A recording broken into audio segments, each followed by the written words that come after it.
Bonjour, je suis Cédric et vous êtes sur la chaîne Je prends soin de mon esprit. N'hésitez pas à vous balader sur les playlists pour, je l'espère, tomber sur quelques vidéos qui vous aideront à améliorer votre qualité de vie. Aujourd'hui, j'aimerais aborder avec vous un sujet des plus importants qui concerne la gestion du stress, dont j'ai pu faire l'expérience, comme beaucoup, à de multiples reprises. Pourquoi ce sujet, la gestion du stress? Tout d'abord, pour notre santé mentale et émotionnelle. Ça contribue à réduire l'anxiété et la dépression, du moins à réduire ses symptômes. Sur le plan physique, il y a réduction des risques pour la santé.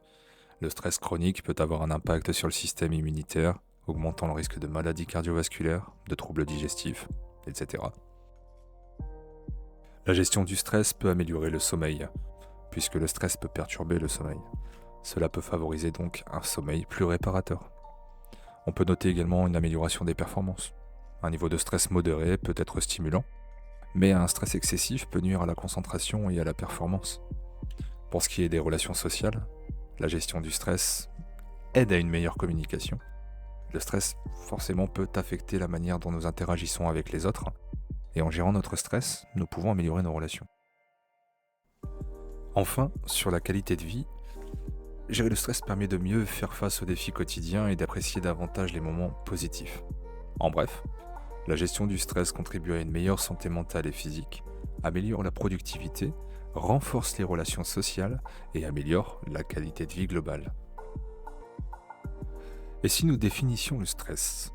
Le stress est une réponse naturelle du corps à toute situation perçue comme une menace, un défi ou une pression.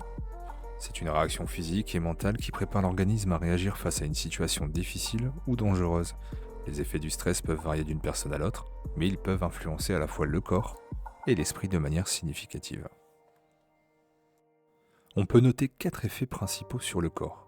Le stress déclenche la libération de certaines hormones, notamment l'adrénaline et le cortisol, qui augmentent le rythme cardiaque, la pression artérielle et la respiration pour préparer le corps à réagir. Le stress peut entraîner des troubles digestifs tels que des maux d'estomac, des nausées, des crampes ou des diarrhées. Un stress chronique peut affaiblir le système immunitaire, augmentant ainsi la vulnérabilité aux infections et aux maladies. Et un stress prolongé peut provoquer également des tensions musculaires, des douleurs et des raideurs dans différentes parties du corps. Sur l'esprit, le stress chronique peut contribuer à des niveaux élevés d'anxiété et même déclencher ou aggraver la dépression. Il peut perturber le sommeil, entraînant des difficultés à s'endormir, des réveils fréquents ou un sommeil de mauvaise qualité. Le stress peut affecter la capacité à se concentrer, à prendre des décisions et à gérer les émotions. Un niveau élevé de stress peut rendre une personne irritable, nerveuse ou plus sensible aux stimuli externes. En résumé, le stress peut avoir un impact considérable sur le corps et l'esprit, affectant la santé physique, la capacité cognitive, les émotions et le bien-être général d'une personne. La gestion du stress est donc essentielle pour maintenir un équilibre physique et mental sain. C'est une bien belle avancée que nous venons de faire ici. Mais il vient d'où, ce stress? Les sources de stress varient d'une personne à l'autre, mais certaines sont courantes et souvent partagées par beaucoup, notamment au travail, avec une charge de travail excessive, un emploi du temps surchargé, des délais serrés et des attentes qui peuvent être élevées, ou dans les relations professionnelles, des conflits avec des collègues, des supérieurs, l'environnement de travail qui peut être stressant. Il peut également provenir des événements de la vie, des problèmes familiaux, divorce, décès, les problèmes avec les enfants ou les parents, de changements majeurs aussi, déménagements, les changements d'emploi, le mariage, naissance, les pertes d'emploi. Il peut être issu des finances, dans le cas de dettes, des problèmes financiers, des difficultés à joindre les deux bouts, d'instabilité économique aussi, la peur du chômage, le manque de sécurité financière. Peut être issu de la santé, suite à des maladies ou des blessures, qu'elles soient personnelles ou chez un proche. Issu de problèmes de santé mentale aussi, l'anxiété, la dépression, troubles du sommeil comme on a vu précédemment. Ce peut être l'environnement de vie stressant, baignant dans la pollution sonore, les bruits excessifs, un manque d'intimité peut-être, un espace de vie restreint. Les événements mondiaux peuvent nous affecter également. La peur pour sa sécurité en raison de catastrophes naturelles, les tensions politico-sociales avec un stress induit par les médias et les nouvelles, mais aussi notre mode de vie, une mauvaise alimentation, un manque d'exercice physique, ou à contrario une surcharge d'activité et donc un manque de temps pour se détendre, s'auto-soigner ou se ressourcer. Ces sources de stress peuvent s'accumuler, générant un stress cumulatif.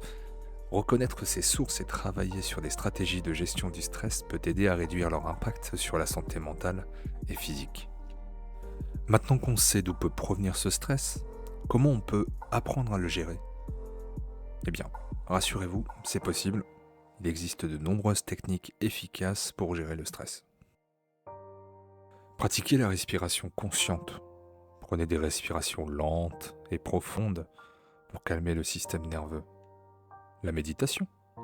Pratiquez la pleine conscience pour vous ancrer dans le moment présent et réduire l'anxiété. La gestion du temps. Établissez des priorités et organisez votre emploi du temps pour réduire les situations de stress liées à un manque de temps. Prenez des pauses, des repos. Accordez-vous des pauses régulières pour vous reposer et récupérer. Faites des techniques de relaxation, des massages. Le massage peut aider à relâcher les tensions physiques et mentales. Des bains relaxants, un bon bain chaud pour détendre les muscles et apaiser l'esprit. L'alimentation équilibrée. Évitez la caféine et l'alcool. Ces substances peuvent augmenter l'anxiété et aggraver le stress. Mangez sainement. Des repas équilibrés peuvent contribuer à maintenir une énergie stable.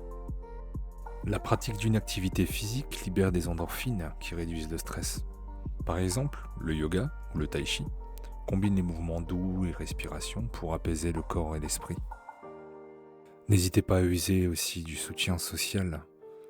Parlez à quelqu'un. Partagez vos préoccupations avec des amis, la famille ou un thérapeute pour obtenir du soutien. Les activités sociales aident beaucoup également. Passez du temps avec des personnes qui vous soutiennent et qui vous rendent heureux. Pratiquez la pensée positive. Remplacez les pensées négatives par des pensées positives et réalistes. Évitez la surcharge d'informations. Limitez votre exposition aux actualités stressantes ou aux situations anxiogènes. Trouvez ce qui fonctionne le mieux pour vous, car la gestion du stress est une pratique personnelle. Expérimentez différentes techniques et intégrez-les dans votre routine quotidienne pour maintenir un état de calme et de bien-être. Désormais, le stress n'a plus de secret pour vous.